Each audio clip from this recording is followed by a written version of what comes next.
48% de hausse dès son premier jour en bourse, 120 millions d'utilisateurs quotidiens et un modèle économique que personne n'avait vu venir. Reddit est-il en train de devenir le nouveau Google? Entre licence de données et publicité communautaire, j'ai tout simplement passé au crible la société Reddit.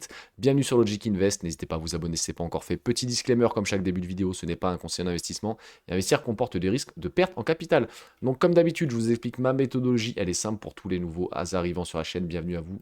Je fais tout simplement une thèse d'investissement pour les sociétés qui m'intéressent le plus. Je présente ça, hop, sous forme de GDoc que vous pourrez retrouver dans mon Discord, le Discord communautaire de la chaîne. Vous avez tout simplement tous mes liens vers les réseaux, donc n'hésitez pas à les rejoindre. Ils sont en description et surtout je les mets en commentaire épinglé. Maintenant, c'est encore plus simple pour vous d'aller retrouver tout ça. Et une fois que j'ai créé, enfin une fois que j'ai fait ma thèse, on ira voir après la partie quantitative et on ira voir la partie conclusion. Je vous donnerai tout simplement trois prix justes que la société m'intéresse ou pas et pourquoi je crée cette méthodologie-là et j'investis sur des thèses d'investissement parce qu'en fait mes thèses elles doivent répondre à deux questions simples qui m'emmènent à une troisième. Première question, est-ce que je comprends le business model de l'entreprise? Si je ne comprends pas, je n'investis pas. Deuxième question, est-ce que ce business model-là, il a le vent dans le dos, il est scalable et est-ce qu'on est sur une entreprise qui va pouvoir gagner des parts de marché, etc. Si j'arrive à répondre à ces deux questions-là, in fine, je dois répondre à la question principale, est-ce que j'ai une conviction? Et vous allez me dire, mais à quoi ça sert d'avoir une conviction ou pas? Si vous n'avez pas de conviction, si vous avez un bruit de marché qui fait que l'entreprise perd moins 20%, vous allez tenter de la vendre, vous allez surtout ne pas savoir quoi faire si vous avez une conviction. Et justement que cette thèse, vous allez vous replonger dedans. Est-ce que les fondamentaux de la boîte ont changé? Non. Pourquoi elle a pris un moins 20%? Ok, j'ai un juste prix de temps. Il est en dessous. On a target ce juste prix. Tout simplement, je remets de l'argent, je rachète des actions de l'entreprise parce que j'ai une conviction. Et c'est ce qui vous fera faire, et c'est ce qui m'a fait faire aussi des petites perfs en bourse, je documente tout ça dans mon suivi de portefeuille, etc. Donc si vous êtes nouveau, bienvenue à vous. Donc on part directement, hop, sur la petite présentation, la petite thèse d'investissement sur Reddit. Encore une fois, si vous voulez retrouver tout ce travail totalement gratuitement, vous venez sur le Discord. On se le montre vite fait, hop, il est là. On voit qu'on n'est que 7 hein, pour l'instant. Mais vous avez tout simplement lien vers les deep dives, où vous retrouvez tous les deep dives qui sont complètement gratuits. Je les donne maintenant à ma commu. Je trouve que c'est plus sympa que de les mettre en description. Donc maintenant, petite présentation rapide de ce qu'est Reddit. D'ailleurs, je crois que la seule personne que je connais qui est actionnaire, enfin que je connais, je ne le connais pas personnellement, mais qui est sur le YouTube Game FR, je crois que c'est JP de la chaîne Crésus, qui a une belle, je crois qui a pas mal de parts de pas mal d'actions dans Reddit et c'est quelqu'un qui y croit énormément. Donc à voir un petit peu.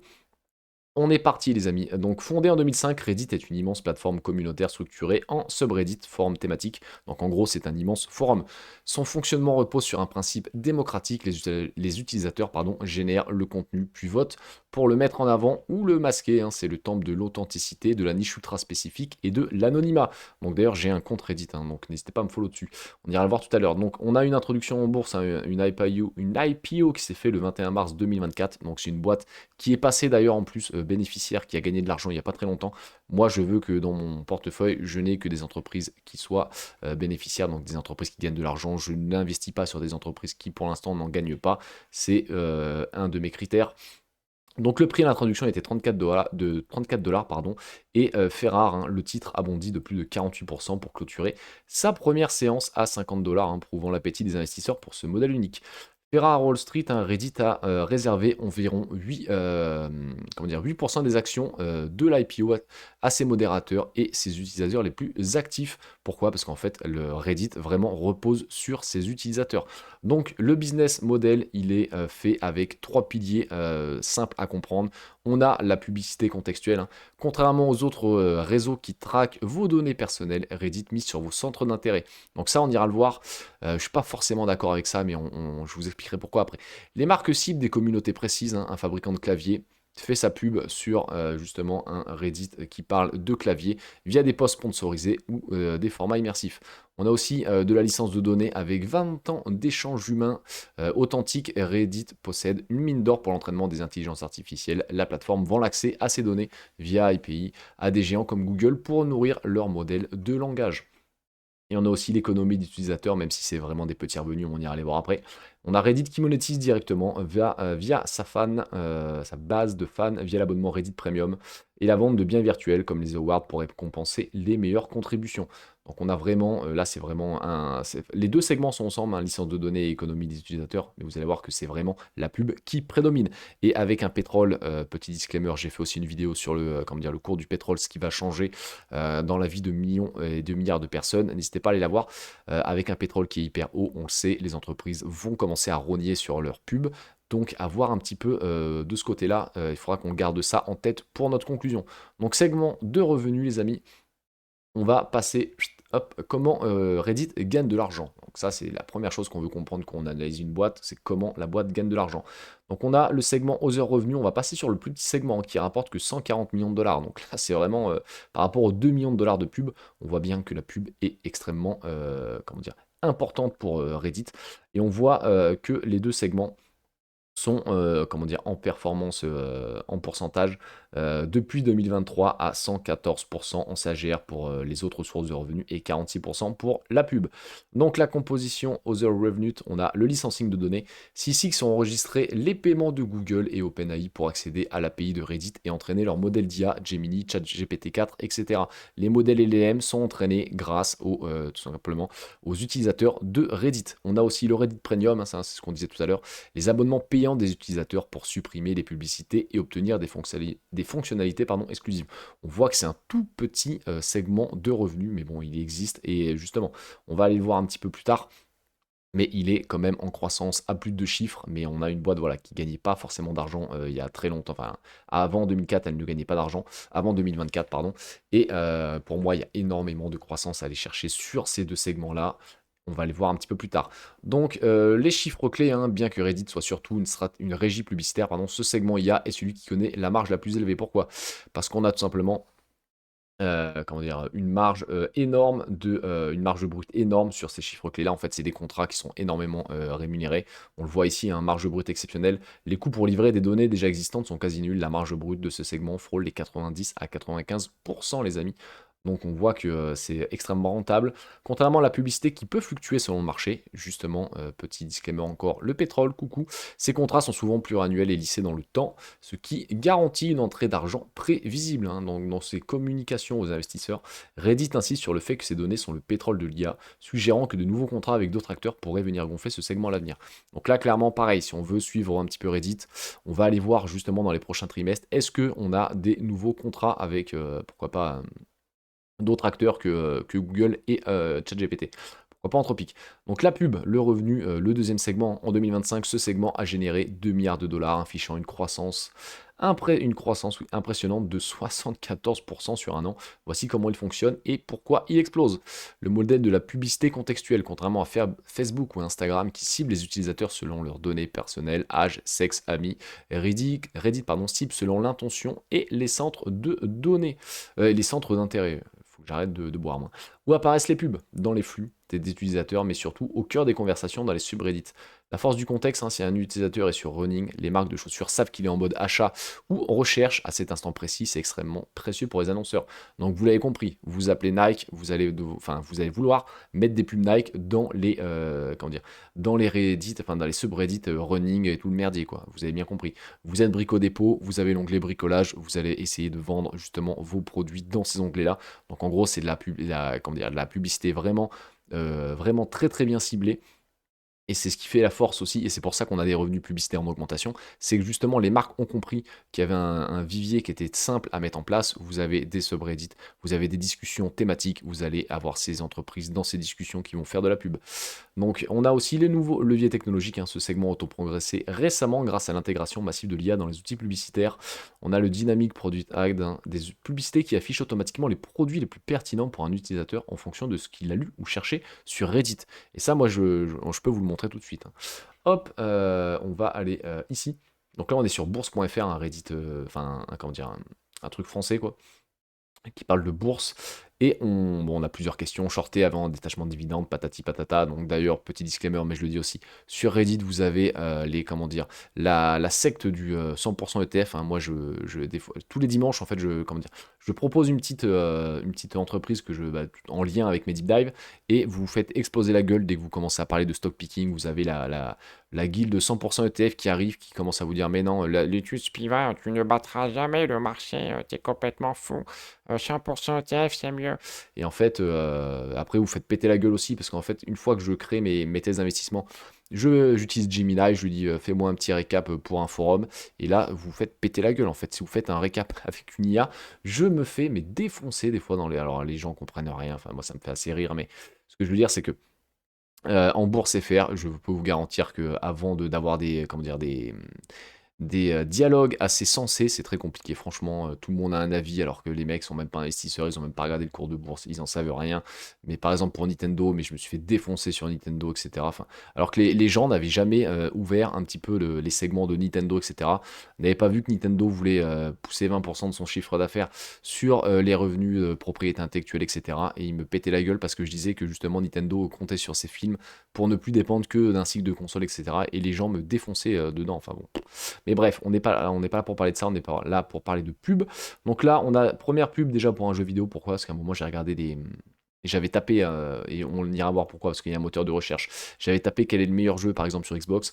Et du coup, vu les recherches que j'avais faites, on me propose du jeu vidéo, je suis d'accord. On me propose autre, bon bah c'est exactement le même. Voilà, divorcer plus simplement. Bon, je ne veux pas divorcer, je suis pas marié, hein, moi, je suis pas que c'est, mais bon bref. On va me proposer ça. Bon là, je comprends que ça peut être dans un subreddit pour parler d'actions, etc. Hein, ça va avec de l'économie, pourquoi pas. On a, je crois, une pub, un moment, voilà, Idealo, pourquoi pas, voilà, qui vont faire des économies, etc. Ça va bien avec le truc bourse. Voilà, vous avez vraiment comment dire, des pubs qui sont segmentées par rapport au subreddit. Hop, on a aussi la conquête des PME. Historiquement, Reddit ne travaillait qu'avec de très grandes marques, Coca, Google, etc. En 2025, ils ont simplifié leur plateforme pour attirer les petites et moyennes entreprises. Résultat, les revenus provenant des PME ont doublé en 2025. Donc attention à ces revenus-là. Moi, je suis pas trop bullish là-dessus. Pourquoi? Parce qu'avec un prix du pétrole qui va augmenter, j'ai du mal à voir les PME faire énormément de pubs. On a l'expansion internationale. Hein. Reddit a longtemps été perçu comme un site purement américain. Cependant, en 2025, les revenus internationaux ont progressé de 76%. La plateforme a massivement investi dans la traduction automatique par IA, permettant à des utilisateurs français, allemands ou espagnols de lire des contenus anglophones dans leur langue. Ce qu'il faut savoir, c'est que Reddit, à la base, c'est une entreprise américaine qui avait vraiment un pool, une fanbase américain. Donc on est vraiment sur un public, on va dire, de type anglo-saxon. Et c'est pas très vieux, mais en 2024, il n'y avait pas de comment dire de traduction automatique, donc fallait être entre guillemets bilingue ou se démerder à comprendre ce que les gens notaient dans les Reddit. Mais là maintenant ça s'est massivement ouvert justement en 2025, et on voit que les revenus sont en croissance de 67% pour la partie United States of America, et le reste du monde, hein, donc l'Europe, Afrique, Asie, tout le bordel, on est sur du 100, non, sur 2025, pardon. Là, on est en trimestre, hein. On est au dernier trimestre 2020. Oui, on est au troisième trimestre 2025, my bad. On est, non, au deuxième trimestre 2025, je vais y arriver. On est sur, parce que c'est le dernier trimestre que j'ai en termes de revenus. On est, hop, sur des revenus de 400 millions. 408 millions, on est ici, là, my bad, hein, c'est même pas le dernier que j'avais, non, en fait, je dis une connerie monumentale. Donc là, on est Q2 2025, Q3 2025 et justement Q4 2025 avec toute l'année 2025 et le dernier trimestre. Vous voyez quoi? Qu'en fait, plus vous arrivez à la fin de l'année, plus les gens sont devant les écrans à cause de la météo, etc. Donc plus on a vraiment une croissance des revenus. Donc on est quasiment sur du 600 millions de revenus aux États-Unis et 90, enfin 142, je dis n'importe quoi. 142 pour le reste du monde sur la revenu par géographie. Donc on voit quoi? Que les États-Unis sont vraiment le moteur de croissance numéro un. Mais on voit aussi quoi? Ça veut dire qu'il y a énormément de croissance à aller chercher dans le reste du monde. Maintenant, est-ce que les gens qui ne sont pas vraiment biberonnés à Reddit, parce que Reddit, c'est utilisé depuis 2005. Aux États-Unis, c'est vraiment un peu entré dans les mœurs, alors que nous, en Europe, on n'a vraiment pas forcément cette culture-là, mais c'est quand même en train de fortement progresser. Et les revenus par utilisateur, ce qu'on peut dire, c'est qu'ils sont nettement supérieurs aux États-Unis par rapport aux revenus utilisés européens. Donc à voir un petit peu si l'entreprise, justement, dans son plan stratégique, va nous parler de ça. Pourquoi c'est intéressant de toujours regarder le plan du board? C'est qu'est-ce que le board a prévu pour l'entreprise? Quels sont les principaux leviers de croissance? Et avoir un petit peu la roadmap du board. Donc pour les 5 prochaines années, hein, le conseil d'administration de Reddit a tracé une feuille de route qui vise à transformer la plateforme d'un simple forum de discussion à une véritable infrastructure de données et de recherche à l'échelle mondiale. Voici les 4 piliers majeurs du plan stratégique, hein. Donc devenir la couche de données de l'IA, hein, c'est-à-dire qu'en fait Google, etc., verrouille pour entraîner leur modèle l'accès au subreddit, etc., justement de Reddit. Donc là, vous avez compris, hein, l'objectif est de faire passer ce segment de 5%, actuellement loser revenu, à 15 à 20% des revenus globaux, car c'est le levier le plus rentable de l'entreprise. On a aussi la conquête du church. Le board veut directement concurrencer Google sur le terrain de l'information. Et on a le Reddit Anwers, lancé fin 2025. Cet outil de recherche assisté par l'IA permet aux utilisateurs d'obtenir des réponses synthétisées basées uniquement sur les conversations réelles des subreddits. Et on va aller les voir ensemble, justement, ce moteur de recherche. Donc vous arrivez sur Reddit, vous vous êtes abonné justement à Logic Invest sur Reddit, c'est très bien. On va aller juste directement ici, hein, donc vous êtes dans Accueil, vous allez dans Demander, et vous avez le Reddit Anwers. Donc là, pourquoi je trouve que c'est très intéressant? Vous voulez, je sais pas moi, vous faites de la course à pied, course à pied. Vous voulez justement les meilleures chaussures pour course à pied, mais par rapport à des avis humains. Pas Jean-Pierre, le jogger du dimanche, qui fait sa vidéo sur YouTube, qui est sponsorisé par Adidas, slash toutes les autres marques.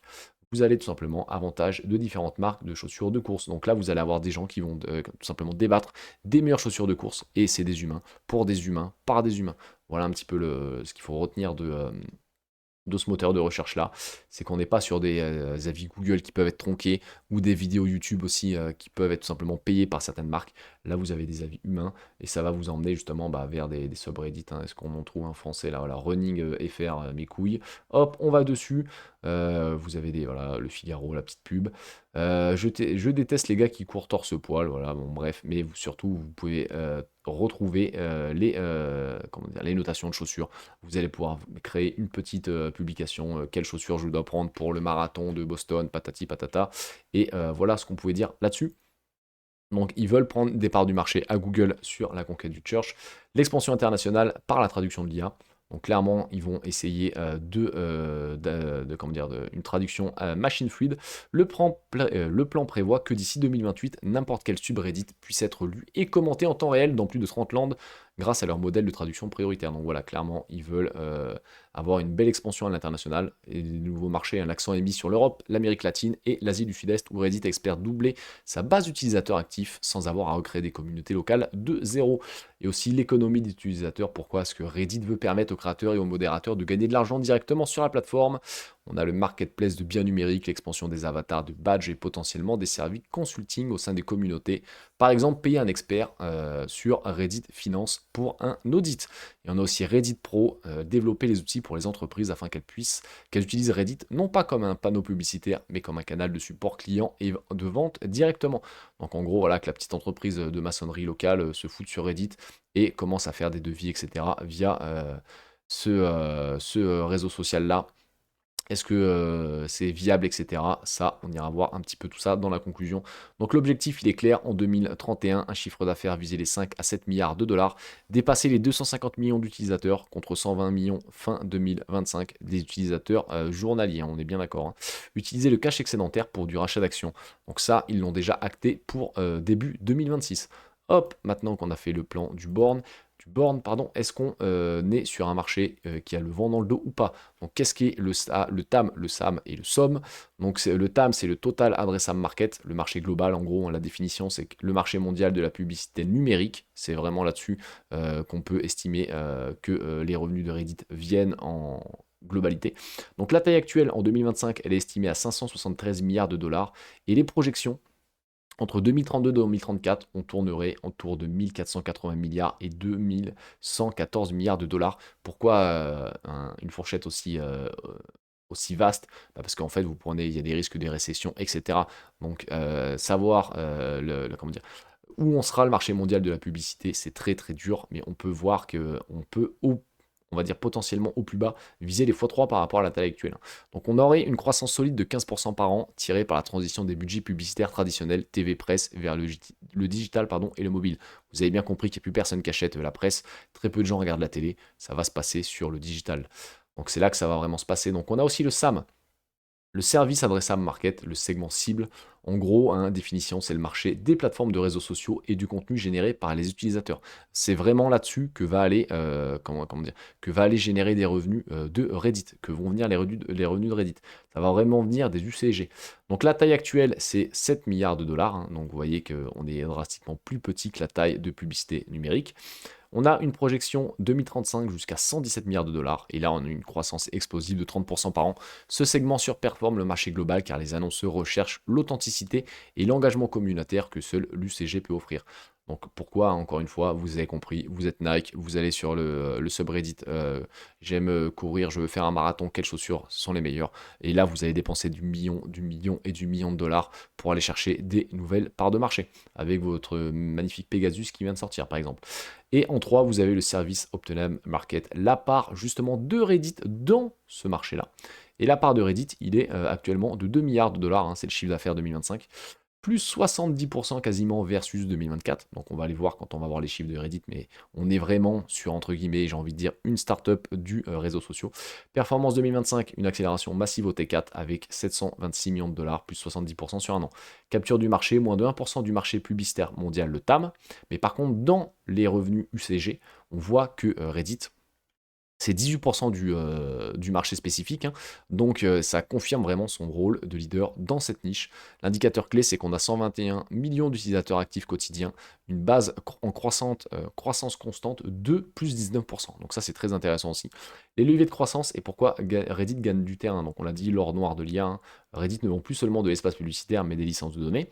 On a aussi le ciblage par intérêt vs données personnelles, alors que les régulations, les RGPD, qui vous demande si vous êtes d'accord avec les cookies, les machins, les conneries, pénalise le ciblage individuel. Reddit brille par son ciblage contextuel. On ne cible pas Jean 30 ans qui va sur les Échos ou le Figaro, mais un passionné de finance dans le Wall Street Bet, etc. Vous avez compris. Et on a une scalabilité technologique. L'introduction d'outils comme Reddit Max, optimisation par l'IA, permet de séduire les annonceurs de toute taille en automatisant les performances, augmentant ainsi le revenu moyen par utilisateur, ce qu'on appelle la RPU. Donc l'audience globale, on a dit utilisateur actif quotidien 120 millions. L'utilisateur actif mensuel, on est quasiment à 1,5 milliard par mois. Et les utilisateurs actifs hebdomadaires, on est quasiment à 500 millions de personnes par semaine. Donc on a quand même un humain sur, on est combien? On est 7 millions, 8 millions, 8 milliards sur Terre, je ne sais même plus. Bon bref, vous avez un humain sur 7, un humain sur 8 qui utilise Reddit une fois par mois. Maintenant, la répartition géographie, vous allez voir qu'on est vraiment sur des pays anglophones.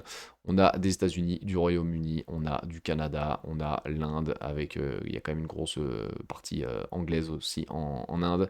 Et on a l'Allemagne qui arrive à seulement 3%. Ça veut dire quoi? Ça veut dire qu'on a une croissance possible vraiment dans énormément de pays, notamment l'Asie et l'Europe. À voir si ça va être possible de créer tout ça, de recréer énormément comment dire, de parts de marché et d'aller les chercher dans ces pays-là, mais je vois pas pourquoi ils ne seraient pas capables de le faire. On a aussi les profils d'utilisateurs, fait intéressant, 56% des utilisateurs quotidiens consultent Reddit sans être connectés à un compte, ce qui montre l'importance de la plateforme comme moteur de recherche d'informations. Et on a surtout l'âge, les amis, l'âge qui est très important. La plateforme reste très jeune, avec environ 44% des utilisateurs âgés de 18 à 29 ans, bien que la tranche des 30-49 progresse fortement. Et j'en suis de cette tranche-là, donc venez vous abonner à mon Reddit, les amis. Ce qu'on peut dire, c'est quoi? C'est que c'est très bien d'avoir une plateforme aussi jeune. Pourquoi? Parce que je pense que les gens vont rester, vont avoir cette habitude de Reddit, et ils vont grandir, ils vont vieillir avec cette habitude-là. Donc on voit qu'on a quand même, c'est très très intéressant sur le Reddit, le TAM, le SAM et le SOM. On est vraiment sur un business déjà porteur. Et ce que fait vraiment l'entreprise est très intéressante. Maintenant, on va passer aux 3 plus gros risques, comme je le fais à chaque fois. Parce que si vous ne savez pas, et si vous ne notez pas des risques, enfin, les risques qui sont inhérents au business de l'entreprise, en fait, vous allez tomber amoureux de vos boîtes, comme je le dis à chaque fois, et c'est très mauvais. Donc, premier risque, moi, j'ai la bulle du licensing de données, un risque de concentration. Reddit a vu sa valorisation exploser en partie grâce à ses accords avec Google et OpenAI, même si c'est très peu de revenus au final. Cependant, le levier de croissance est fragile. On a des dépendances qui restent aux géants. Une partie de ses revenus hors publicité provient de quelques contrats seulement. Si Google ou OpenAI décident de ne pas renouveler ces accords ou de baisser les prix en utilisant du contenu synthétique généré par l'IA au lieu de données humaines, le titre pourrait chuter. Donc ça, c'est une petite, on va dire un petit risque. On a surtout des risques juridiques, pardon. La bataille judiciaire en cours, comme celle avec Anthropic, hein, sur le droit d'auteur des données d'entraînement, pourrait forcer Reddit à modifier son modèle de partage de revenus ou limiter sa capacité à vendre ses données. Donc là, clairement, à voir un petit peu, c'est surtout les risques juridiques, moi, qui m'inquiètent. Que je pointe vraiment dans ce risque-là. Les dépendances aux géants, vraiment, par rapport au business model de la boîte, c'est pas non plus, c'est vraiment peanuts, hein. On a surtout le ralentissement pardon, de la croissance. Après une année 2025 exceptionnelle, Reddit rentre dans une phase de comparaison difficile. Pourquoi? Parce que maintenir des taux de croissance de 50% devient mathématiquement beaucoup plus dur, hein. Chaque année, hein, le marché sanctionne et va sanctionner toute décélération, même si l'entreprise reste en croissance. Et quid de la monétisation internationale, hein, si le nombre d'utilisateurs explose hors USA, le revenu par utilisateur, l'ARPU, il reste bien plus faible si Reddit ne parvient pas à combler cet écart rapidement, la rentabilité globale stagnera.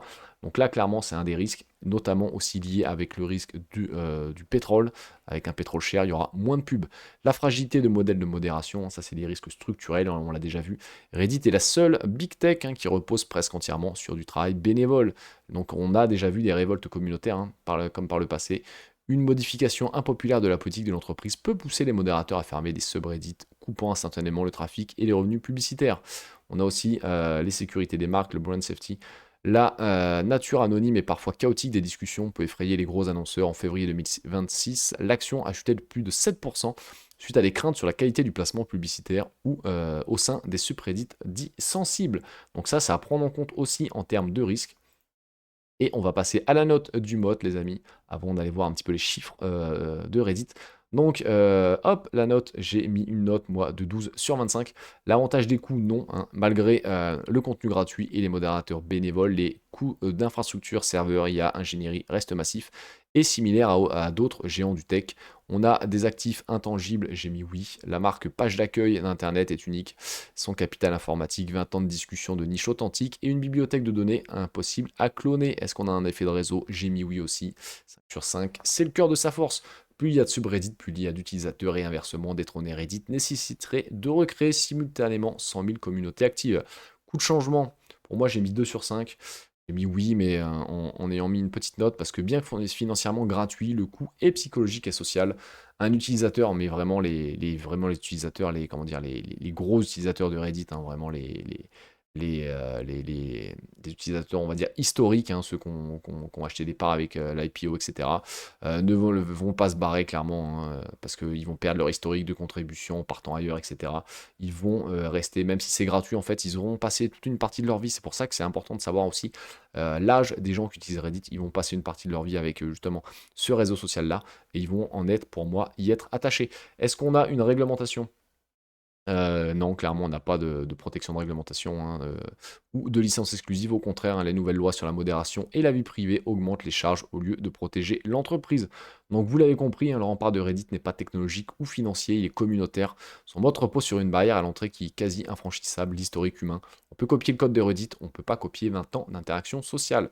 Et Reddit possède une note de narrow mode d'après Morningstar, donc en gros un petit mode, hein, de 10 ans, entre guillemets. Je crois le narrow mode, c'est en gros 10 ans d'avance sur la concurrence. C'est assez vague, mais voilà, maintenant je vais la rajouter la note comment dire, de mode d'après Morningstar, hein. On arrive quasiment, ouais, c'est à peu près la note que je lui ai donnée, moi, hein. Il a, il a à peine, il a même pas la moyenne, quoi. C'est un 9 sur 20, mais maintenant, c'est un peu plus. Le mode de Reddit, j'aurais envie de dire, il est subjectif, en fait, un petit peu, entre guillemets, à chacun.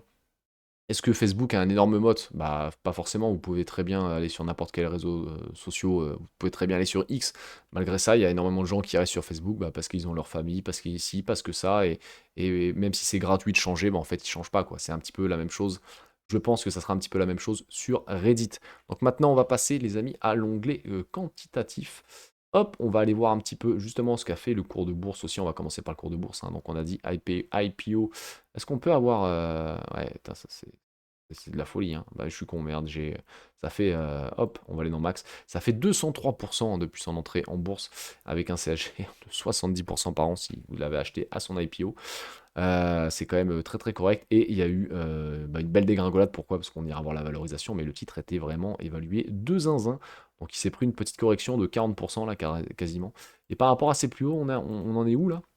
On en est où? On en est où? Attendez, on va aller. Hop, je suis un peu con, moi. Hop, on va aller là, ça va aller beaucoup plus vite. Par rapport à son plus haut et son plus bas, ça a pris quasiment moins 50%, hein. Donc là, c'était potentiellement 120 $. On ira voir après, mais il y avait peut-être un truc à jouer sur Reddit. On va passer vraiment à l'onglet quantitatif. Donc n'hésitez pas à vous procurer le site Bagger, c'est 150 € par an. L'application que j'utilise quotidiennement, clairement, pour faire du stock picking, c'est la meilleure. Et en plus, vous avez un bazooka dedans. L'onglet communauté, pourquoi? Vous créez votre plus belle thèse d'investissement pour une société que vous connaissez. Il y a un tirage au sort au concours, il y a un concours de la meilleure thèse et vous pouvez gagner 200 €. Vous êtes totalement remboursé de votre investissement de 150 € par an. Vous pouvez avoir l'accès au site Bagger pour simplement 14 jours gratuitement. Vous n'avez pas besoin de carte bleue, il n'y a rien besoin. Vous y allez, vous mettez juste votre mail, vous avez 14 jours. Il n'y aura pas de oui, il faut que je mette comment dire, une sonnerie sur mon téléphone au bout de 14 jours pour bien penser à enlever comment dire, l'abonnement. Non, vous avez 14 jours d'essai gratuit, les amis. Donc n'hésitez pas à y aller.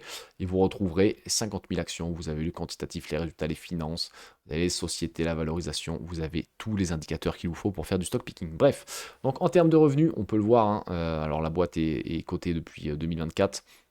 Mais on a accès aux revenus de Reddit avant, on est sur une croissance de 57%.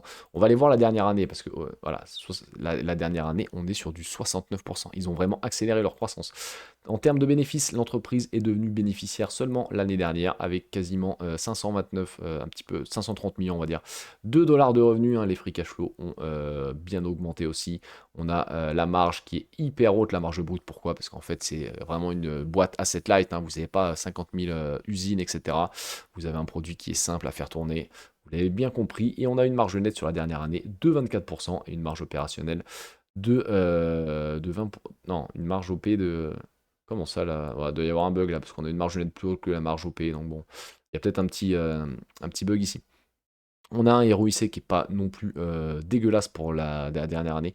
Vraiment, le seul point noir que moi j'ai trouvé sur le titre en termes quantitatifs, c'est la rémunération par action. Ces petits cochons qui sont à 50% de rémunération par action du côté de Reddit. Donc ils ont dilué les actionnaires, on peut le voir ici, hein. On est passé 280 millions d'actions en circulation à 186 millions. Donc ils ont mis 6 millions d'actions en circulation sur un an. Maintenant, ils ont dit que ça allait s'arrêter et ils allaient faire du rachat d'actions. Ok, mais bon, ça va falloir l'avoir en tête. C'est une boîte qui est très peu endettée. Vous allez me dire, mais comment ils ont fait en étant peu rentable avant, en n'étant pas rentable, pour être quasiment pas avoir de dette, hein. Ils ont 20 millions de dettes, parce qu'avant d'avoir leur IPO, ils ont fait quoi? Ils ont vendu des parts de leur entreprise. Il y a eu de la joint venture, etc. Il y a eu de comment dire, il y a aussi une part de dette privée avant l'IPO, etc. Ils ont remboursé tout ça et ils ont surtout vendu des parts de. Parce que les 186 millions d'actions en circulation, c'est pas les 100% de Reddit, vous pensez bien, hein, c'est une partie de l'entreprise. Vous avez une autre partie qui est détenue, notamment, je crois, il y a Tencent, hein, qui avait mis 300 millions à un moment donné sur Reddit. Donc voilà, on a une boîte aussi, il faut le dire, qui n'est pas endettée. Donc ça, c'est très bon à prendre en compte. Notamment, c'est très rare d'avoir une boîte qui est très peu endettée quand elle faisait pas de bénéfices avant, hein. Donc là, c'est bon aussi à prendre en compte. On a, bon, bah, les employés, ça, on s'en fiche un petit peu. On a un super ROIC sur un an, c'est une boîte qui travaille énormément bien. Il est très bon aussi sur 5 ans. Il vient notamment, comment dire, balayer le WACC, hein, qui est de 15%, donc faut quand même l'avoir en tête. Avoir un petit peu le ROIC aussi sur un an, est-ce qu'il va augmenter dans les prochains résultats? C'est ce qu'on va checker. On a une marge de free cash flow de 30%, marge nette de 24%. La marge OP, bon, là, il y a un petit bug. Une marge brute excellente. On a une bonne prévisibilité du CA aussi, 87%, c'est pas déconnant du tout. Et on a justement une croissance du CA sur un an, 70%. Enfin, c'est de la folie, quoi, hein. Enfin, j'ai rarement vu ça sur une boîte. Et on a clairement pas de dette, donc ça c'est très intéressant aussi, côté quantitatif. Maintenant, on peut aller voir un petit peu ce que nous disent les analyses, hein. Donc, on a plusieurs objectifs de prix, ça je m'en fous un peu. On a des provisions pour les EPS, hein, les BPA en français, de 36% au plus bas. Et on a une prévision de croissance du chiffre d'affaires de 26%, les amis. Donc, on a vraiment une boîte qui a le vent dans le dos. Maintenant, on va aller passer tout ça à l'onglet un petit peu valorisation. Mais avant, on va un petit peu parler de ma conclusion. Hop, et on y va directement. Donc moi, clairement, pour Reddit, hein, j'ai mis ma conclusion en 4 points. Donc on a un point clarté et accessibilité du modèle. Le deep dive confirme que Reddit possède l'un des modèles les plus simples et scalables du secteur tech. Son pivot réussit vers un moteur à deux temps, publicité contextuelle basée sur les intérêts et licence des données, carburant pour l'IA, rend la lecture de ces flux de revenus lisible. Donc je comprends le business model, j'arrive à comprendre comment ils gagnent de l'argent. Pour moi, il est lisible. Ça répond déjà à ma première question. Dynamique de marché et vent arrière, l'entreprise opère sur un marché de la publicité numérique en pleine expansion. On a du 15% par an pour on va dire le sous-segment de Reddit, avec une croissance de ses revenus dépassant les 50% au début de 2026. Reddit prouve sa capacité à capter des parts de marché sur ses concurrents, Meta, Google, grâce à une audience de niche qu'ils ne possèdent pas, Meta et Google. On a aussi le pivot IA, l'outil au bastion. Moi j'ai noté ça, pourquoi? Parce qu'on a deux catalyseurs majeurs qui se dessinent pour le futur. On a une bonne optimisation de la pub, ça on l'a déjà vu aussi sur Facebook, etc. Et moi, j'ai envie de noter le bastion humain, parce que je pense que Reddit pourrait très bien, même s'ils vendent justement des données pour les LLM, ils pourraient très bien dire, voilà, dans un web saturé par le contenu synthétique, on devient le gardien de l'authenticité, hein, sa valeur réside dans sa position de dernier refuge pour les avis 100% humains. Ils pourraient très bien dire Reddit 100% par des humains, pour des humains, etc.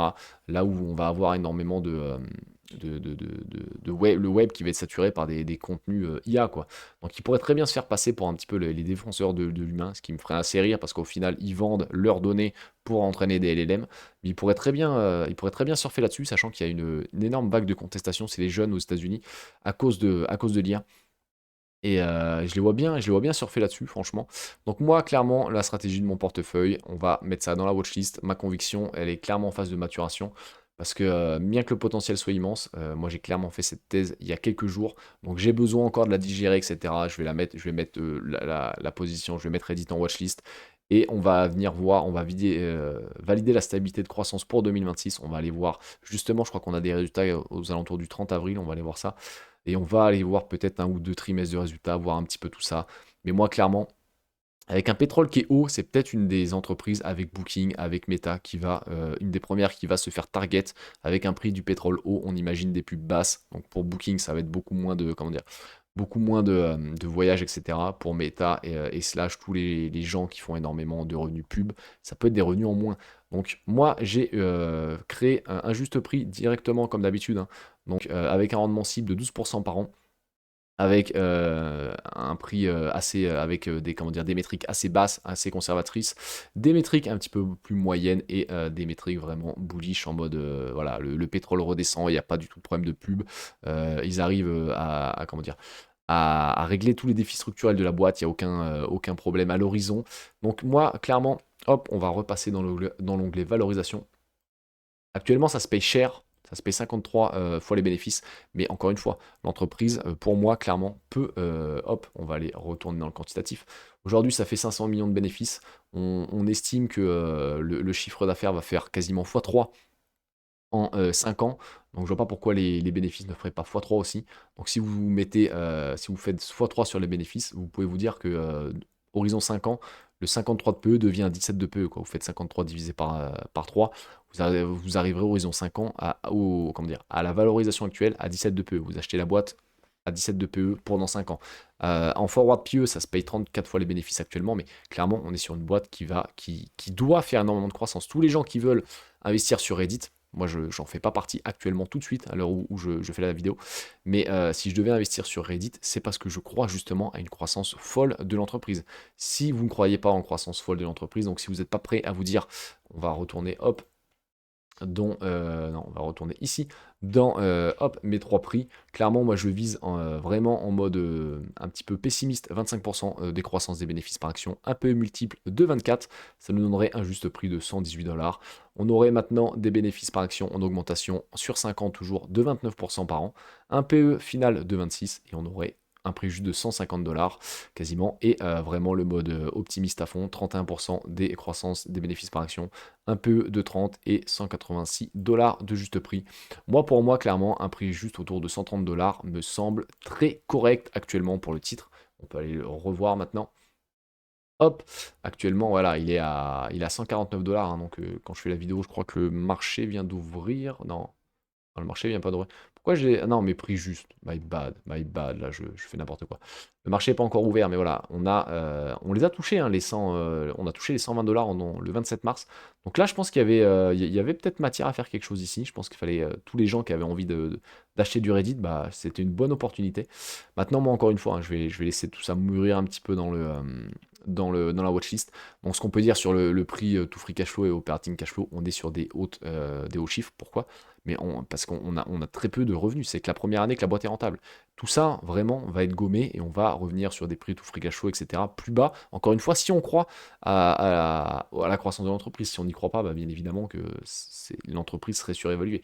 Mais pour moi, on va passer justement, hop, en trimestriel en bénéfice par action. On va retourner, voilà, hop, depuis que l'entreprise est rentable, donc le Q3 2024. Et on voit quoi? On voit que on est vraiment sur une croissance de zinzin. Ils ne pourront pas maintenir cette croissance-là, on est tout à fait d'accord. Mais moi, clairement, je pense, en étant assez conservateur, qu'une croissance de 29% par an des BPA, des bénéfices par action, sur 5 ans, avec un multiple final de 26, ce n'est pas inatteignable pour Reddit. C'est clairement pas inatteignable. Là où Microsoft, etc., ne peuvent pas faire ça. Pourquoi? Parce qu'eux, ils sont déjà dans un, comment dire, dans une route de croissance, dans un cheminement de croissance où ils ont déjà énormément gagné de parts de marché, énormément de pognon. Là, Reddit, on est vraiment au début de l'aventure. Donc clairement, moi, un juste prix autour de 150 $, ça me paraît pas déconnant. Maintenant, pour se prendre une marge de sécurité suffisante, je pense que rentrer aux alentours de 130 $, on aurait clairement un juste prix assez intéressant. Maintenant, si vous rentrez actuellement sur le titre à 152 $, il vous faudra, les amis, attendez, on va faire ça. Ouais, bon, bref. On va se mettre là, voilà. On va dire que le prix juste est quasiment bon. Pour faire du 12% par an, il faudra une croissance de 30% par an des bénéfices par action et un multiple final de 26. Ou alors il vous faudra 36% de croissance des bénéfices par action, un multiple final de 21. Ou alors beaucoup moins de BPA, seulement 24%, et un multiple final de 33. À voir un petit peu comment ça va se peaufiner pour le titre. Mais moi, clairement, encore une fois, de 29 ou 30% de bénéfices par action sur les 5 prochaines années, ça me paraît pas déconnant du tout quand on regarde un petit peu la croissance de la boîte et ce qu'elle a encore comme part de marché à aller chercher. Un multiple final de 26, pareil, hein, je pense pas que la boîte soit over-évaluée là-dessus, avec comme une communauté assez forte, etc. Moi, je pense que aux alentours de 130 $, ça pourrait être une boîte assez sympa à avoir en portefeuille. Est-ce que moi j'ai envie de l'avoir? J'en sais rien. Franchement, encore une fois, je suis honnête avec vous. Je vais me laisser un petit peu un temps de maturation, etc. Il y a plein de choses. Il y a plein d'entreprises aussi qui peuvent être sympas. Maintenant, je vais la garder en watchlist avec un prix du pétrole qui continue d'être haut. On va aller le voir, hein, à moins qu'il y ait une dinguerie qui soit arrivée. Mais je crois que voilà, le Brent, il est à 104 $ encore. À voir un petit peu, on est déjà à 3 mois de conflit. Moi, j'avais noté dans ma vidéo qu'au-dessus de 6 mois, on allait vers une récession. Si on a une récession, on est quasi sûr que les publicités Reddit vont tout simplement décroître. Donc on aura une baisse des revenus, même si on va, je pense, dans tous les cas, avoir une hausse de revenus et de bénéfices. On aura une hausse beaucoup moins rapide. Donc on aura peut-être justement un prix juste à aller chercher intéressant sur le titre. Donc encore une fois, n'hésitez pas à vous abonner si ce contenu, si ce travail vous plaît. N'hésitez pas aussi à tout simplement à faire tourner mes vidéos auprès de vos proches, etc. Autour de votre cercle d'amis, j'ai envie de dire. N'hésitez pas aussi à me suivre sur les réseaux. Hein. Encore une fois, commentaire épinglé, vous avez tous mes réseaux. N'hésitez pas à venir aussi sur mon petit Reddit et m'aider, hein, parce que vous avez les fanboys 100% ETF qui sont sur mes côtes à chaque fois que je parle d'une action, mais voilà. Et n'oubliez pas une chose, et peut-être la chose la plus importante, investir est une formidable raison d'être heureux.